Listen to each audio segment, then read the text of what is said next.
All right, we've got a couple problems here, and the first one is graphical and a bit theoretical. So for number 11, well, for all of three of these, 11 through 13, we're going to use the graph of big F, so it is some antiderivative function. And we want to know a slope representing little f of a, where little f is the derivative of big F. So a slope representing f of a, that's really big F prime of a, so that's just the slope of the tangent line to the function right here. So that's how I would represent number 11. 12 says a length representing the integral of little f from a to b. Well, the integral of little f is equal to the total change on big F by the fundamental theorem of calculus part 1. So that means that the integral of our little f function on a to b is the same thing as the total change in y value on a to b of big F. So say if that is f of b and this is f of a, then this distance between them is 12. And then last, the slope representing basically the average value of little f. Now, we know from the fundamental theorem of calculus part 1 that the integral, the definite integral of little f from a to b is equal to big F of b minus big F of a. And then we can divide both sides of this by b minus a. And I'm hoping that you now recognize that this expression here on the left is exactly equal to what was given.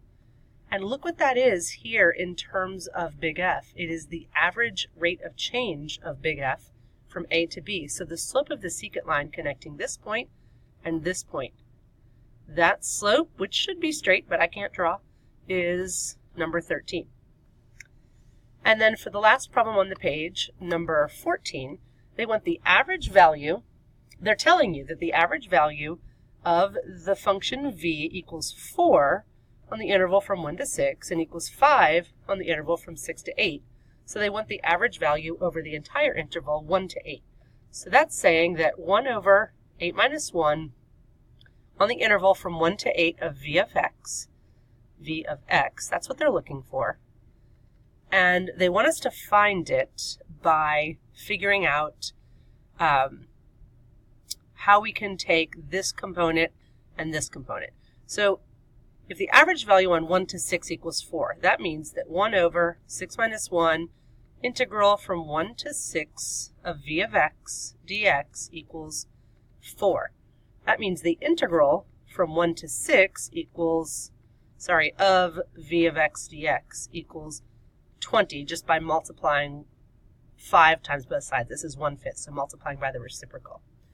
Then on this guy, we have the integral from 6 to 8, and then 1 over 8 minus 6 of v of x dx. This equals 5. So I know that the integral from 6 to 8 of v of x dx must equal 10, because this is 1/2 here. So I multiply 2 on both sides. So I can then use properties of integration to add the integral from 1 to 6 to the adjacent interval from 6 to 8 to get that the total interval from 1 to 8 is 30. So that means that the average value on the entire interval from 1 to 8 is 1 over 8 minus 1, or 1/7, times 30, or 30 over 7.